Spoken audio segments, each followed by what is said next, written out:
Hello, everyone, and welcome back to Smart Money Results. As you're well aware, the legal cannabis industry is one of the most transformative investments of our time and deserves consideration in your portfolio. You can find more information about winning strategies in the markets at smartmoneyresults.com/win. And now, here to share with us important insights toward the cannabis industry are two representatives of cbdMD, John Weston with Investor Relations and Paul DeBrito, Divisional President of Paul CBD.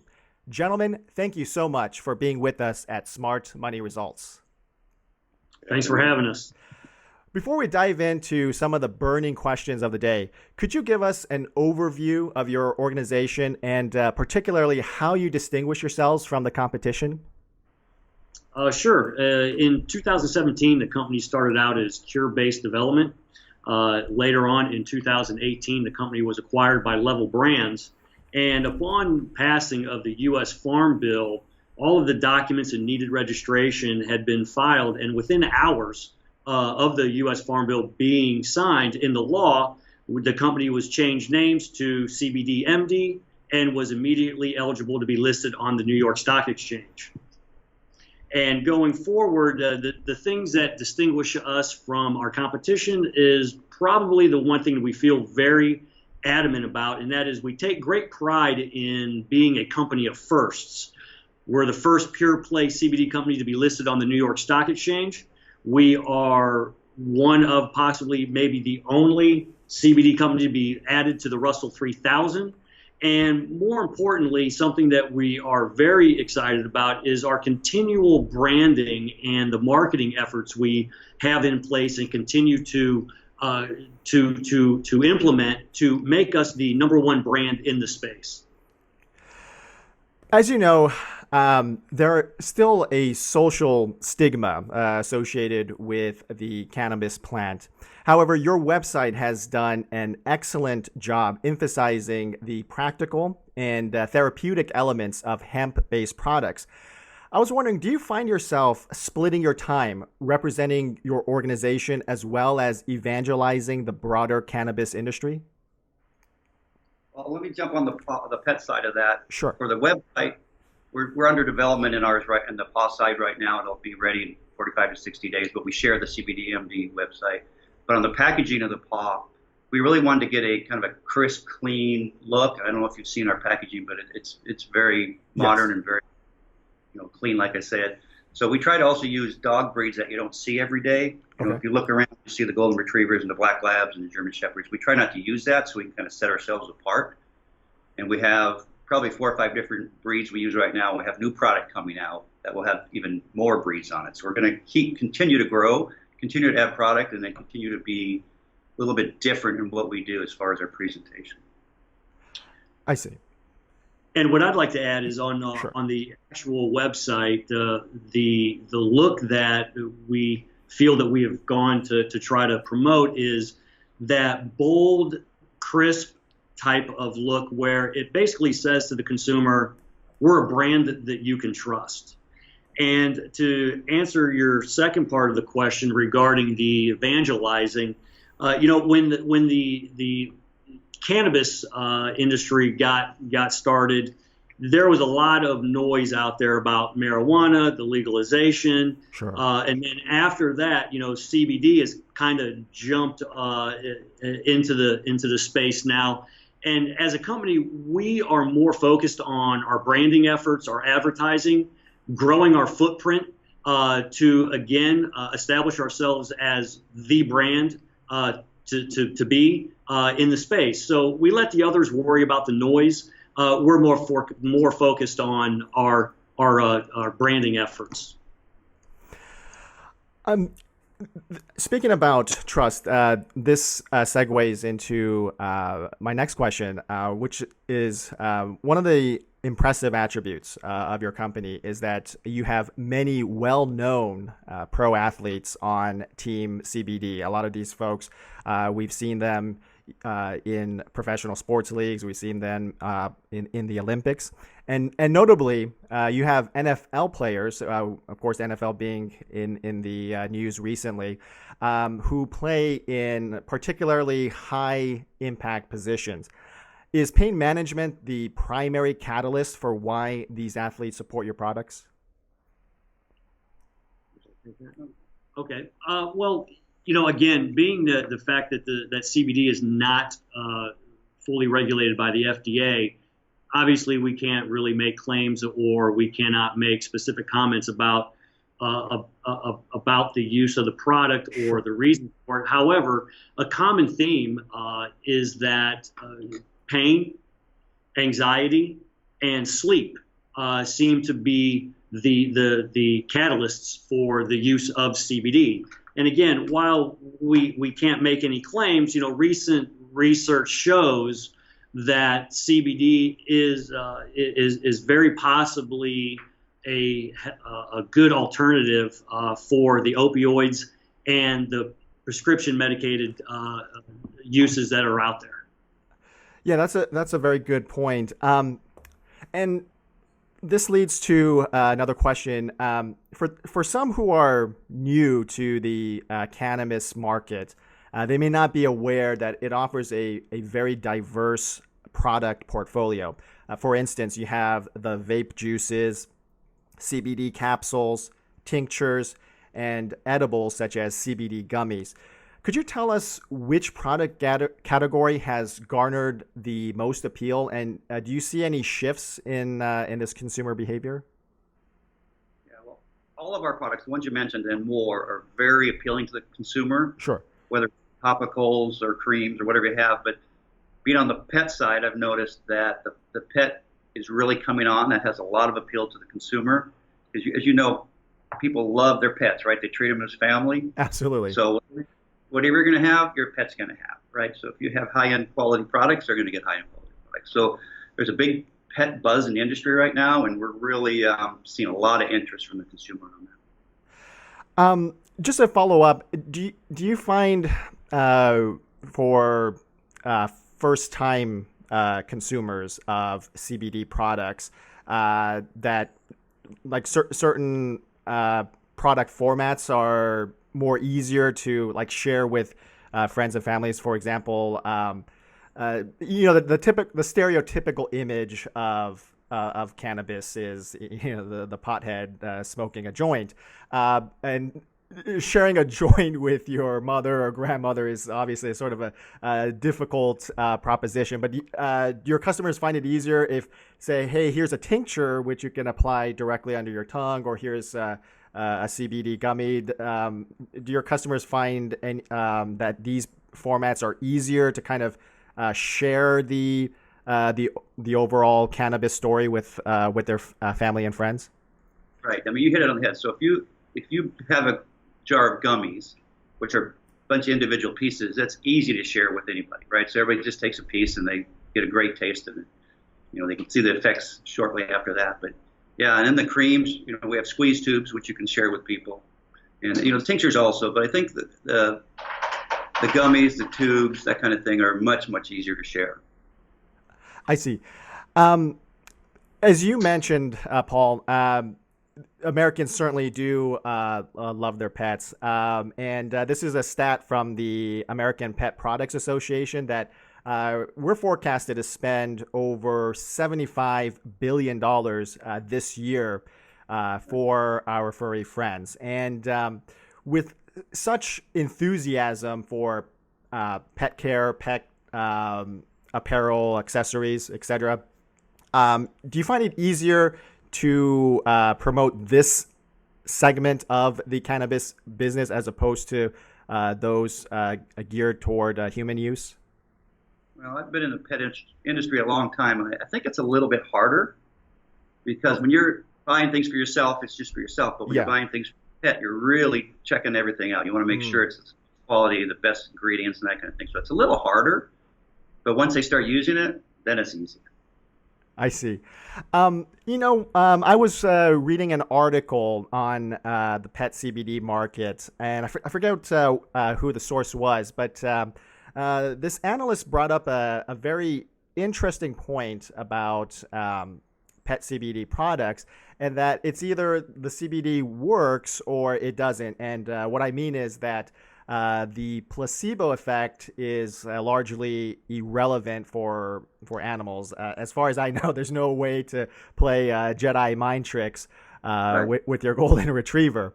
And from the many reviews that I've read from pet owners, they swear by the cannabis-based therapies and products.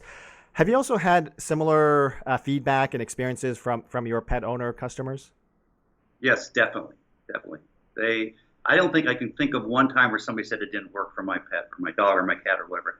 I've got 2 huge dogs, and they use the peanut butter and they use the tinctures, and it's wonderful. I think I've prolonged one of our dogs' lives a couple of years. Really? Now that's from the I've given them. I can't make a claim that it's totally CBD, but it's the product that I've been giving them. Yeah. Do you? It's just a follow-up question, because generally speaking, I think the independent medical research for human use cannabis products is just starting to gain some traction, but with the pet CBD market, there doesn't seem to be that many. Very rare to come across sort of established scientific reviews. Do you anticipate that changing? That there will be more independent reviews on pet CBD products that could more quantify what your customers are saying? Yes, I agree 100% there's going to be. And right now we see little things that kind of make us think about what we're doing in the future. So certain words were taken out of our labels and certain ingredients were taken out of our products. So we're getting ready for that. I just anticipate it's going to be coming soon. I see. And about the legal environment for pet-related CBD products, do you find it less stringent than for human use products, or what is the dynamic like in pet CBD products? Yeah, it's less stringent. And let me just say it's less stringent today. Okay. I think soon it's coming. It's going to be regulated just as much as the human is. I see. And then because there is so much enthusiasm for pet products and with this growing market for pet CBD, do you believe that could help in the overall the political argument, I guess, for federal legalization of the cannabis plant? Yeah, I think so on the pet side, yes. Yeah, this segues actually into a personal note. So recently I was at the mall, and I noticed kiosks selling CBD skincare products, and that was just something that is simply unimaginable just a few years ago. And it seems to me that all the signs suggest that cannabis will, quote unquote, achieve federal legalization. It's also one of the rare components of our often vitriolic political discourse. It's the one thing that we seem to have some sort of consensus, particularly with, as you mentioned earlier, the 2018 Farm Bill. Do you anticipate that legalization will occur sometime in the foreseeable future? Well, I mean, we're talking about trying to predict what the government's going to do. Yeah. That's a bet that I know I don't want to take. But as fast as the topic had jumped onto the scene, and you'd seen quick adoption or acceptance in the beginning, it seems like it's maybe has cooled off a little bit. But I think if you're going to make that speculation or try to make that bet going forward, I would say you'll see the topic heat up again as each election comes closer to happening. So again, if you're going to try to make that bet on what the government's going to try to, decide, that's really tough. So, we kind of want to stay away from that, Sure. that sort of prediction. Um, Going off on that, it does seem though that in the international market that the CBD or at least the medical use cannabis products have gained acceptance. So I think late last year, the South Korean government allowed for certain cases for medical cannabis products to be used. And you're seeing other countries also start to open up. I mean, I mentioned South Korea because traditionally Asian countries are very, very conservative, particularly toward issues like cannabis. Does that framework help you in your business? I guess I don't understand the question. Could you repeat that, or kind of drill down a little bit more on that? Sure. Does the international or does the growing global sentiment, I should say, for CBD, does that provide a tailwind in terms of possible potential expansionary efforts? Yeah, well, one thing I can tell you for sure that I'm seeing based on what I read and the people that I talk to out there on the street is that I don't want to coin the phrase, or I don't want to give it a name here, but I call it the Canadian invasion, and that is. And what I mean by that is that you're seeing an increase in the CBD industry from inside the United States, from outside countries, specifically Canada. Yes. And I'll reference two situations. Recently you had Kronos come and buy out Lord Jones and paid upwards of $300 million for their CBD business. Because Lord Jones is a privately held company at the time, we have no idea what they were doing as far as their sales, but I would speculate that they paid a healthy premium. Sure. Another situation that you have internationally is, Tilray has gone on record and announced that they're actually sending CBD down into New York for New York University, for NYU, to start doing studies on the alcohol use disorder and for post-traumatic PTSD, post-traumatic stress disorder. Yeah, couldn't think of that. But so you're seeing more and more interest from the Canadian large companies. I think it's a situation where they had massive run-ups in their stock prices. They've got these large market cap valuations. They're sitting on a plethora of cash because they have received investments from like Altria, Sure. For example. And now they're sitting here going, wait a second, this CBD industry actually looks like it's going to be a significantly large piece of the pie. Let's run down there and see what we can do as far as getting involved in that. So, and our thesis is that you're going to continue to see that type of investment interest from outside sources, outside countries. Yeah, that actually is an excellent segue to my last question. Obviously, as you just spoke about, the biggest cannabis companies are headquartered in Canada, but they're on the outside looking in. I mean, Canada has, I think, a population size of 37 million people. It was really never the end goal.